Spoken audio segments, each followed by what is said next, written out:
Our first speaker, we travel together and we speak at many events. I usually let him go first because I can come behind him and say, I agree with pretty much everything he said. He's been a collaborative partner.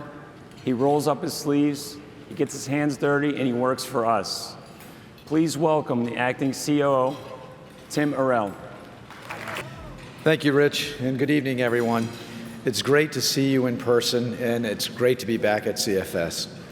We have survived the past couple of years through unprecedented challenges, and we've made it through as safely as possible. And that's only been possible because of constant collaboration. Not collaboration that we started when the pandemic hit, but the collaboration we have started more than a decade ago, FAA management and NACA working together for the best possible outcome for our workforce and for the customers that we provide such an incredible service to.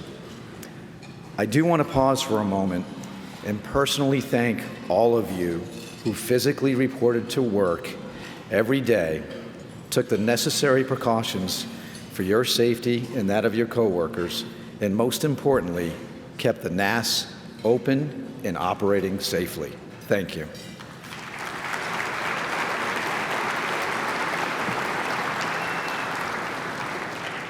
Your continued dedication to our mission is inspiring, and I am deeply proud to lead this team of experts and safety professionals. I often remind folks that it takes thousands of people to make the National Airspace System work every day.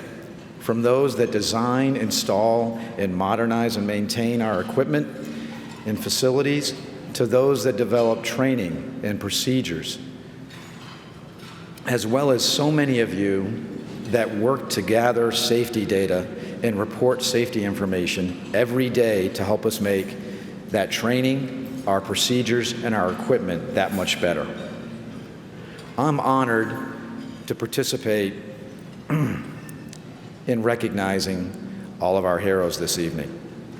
And I think it's important to remember that each of them is a representation of the thousands of controllers that do an incredible job of providing outstanding services every day. You manage a complex airspace system with a high degree of professionalism, a grace under pressure. And you're doing it while also handling an incredible amount of complex safety data that is critical to the operation. Taken together, these capabilities are why the FAA is so successful at operating and performing our mission, and that is delivering the safest and most efficient national airspace system in the world. Preparation is the key. Relentless preparation, hours of training, going through all of the fundamentals, making sure that our personnel are ready for every situation that may arise, even when it's not covered in our handbook. While there is no substitute for that experience of on-the-job training, we know there are opportunities to train more effectively across the airspace system, or across our national airspace system. And I would ask each of you to lean in as we ramp back up, improve our training and certification rates, and rise to meet the needs of an aviation system that is coming back much stronger than it was even before the pandemic. Tonight's recipients are a shining example of the great training that each of you provide to our new employees, to your peers who transfer from other facilities, and to each other. Every day is truly a training day. That valuable insight and shared experience is the training the heroes we're going to recognize tonight relied upon as they dealt with an acute emergency or an urgent situation where they needed to react and manage extreme stressful situations and become that calm, informative voice for so many pilots out there and become that lifeline.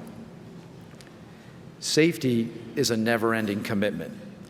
As an organization, we continue to identify potential risk in the system, determine the root causes, and take corrective actions so that we can drive down safety risk throughout the NAS.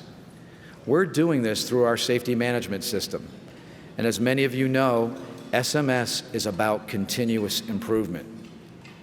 Your ATSAP reports are essential to this effort.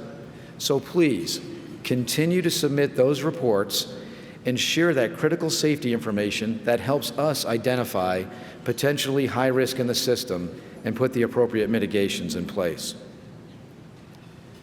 Speaking of risk, I'm extremely grateful for the incredible work our engineers do in anticipating, identifying, and mitigating risk to our operation as they work hard to upgrade and modernize our systems. We often say we're the largest, busiest, and most complex system in the world, but sometimes I think we need to be reminded of how large and complex our system is. So just some numbers for you.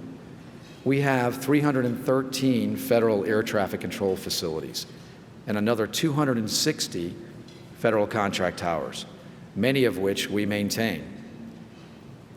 They are all part of the more than 14,000 structures and 76,000 pieces of equipment and systems that technical operations is responsible for every day in the system.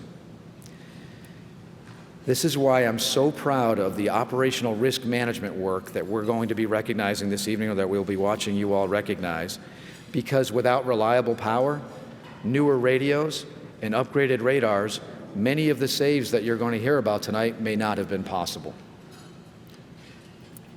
For all safety-related efforts, let's continue to have a free-flowing collaboration between labor and management. Ultimately, our ability to ensure safe outcomes is a function of our strong safety culture. This is about the attitudes, the values, and behaviors of our people. This includes being vigilant for safety and for the sake of safety, and also being courageous and willing to speak up and identify any safety concerns. As will be evidenced by a few stories that we'll hear this evening, we must stress the importance of remaining vigilant while avoiding distractions in the operation. An award winner from one of the best towers out there shared insight provided to him by some of the more experienced trainers. I think his words were the older folks. But it was along the lines of, you can always do something. You always have something going on. You're always going to catch something, and stuff is always happening. It has been great to see so many retired FAA personnel. I'm sure everyone is great to see. It's great to see everyone, but we've seen a lot of folks that have moved on to the next stages of their career or their life, and they're writing the next chapter. It's great to see them, but it's also a reminder that there is a time where our individual stewardship of the NAS will come to an end. And you need to ask yourself, what are we doing to pass on that information, that knowledge, and that safety culture to the next generation? Each of you should take pride in knowing that we are passing those safety standards on and principles, and that they'll be in place long after we're gone. The legacy we want to leave is one of pride, preparation, and professionalism. Some of the key hallmarks of being an air traffic controller in the FAA. In closing, I want to say congratulations and a heartfelt thank you for all of tonight's honorees and all of the controllers and engineers for the great work you do every day. Your attendance at CFS speaks volumes about your commitment to safety, so thank you for what you do. Keep up the great work, folks. Thank you.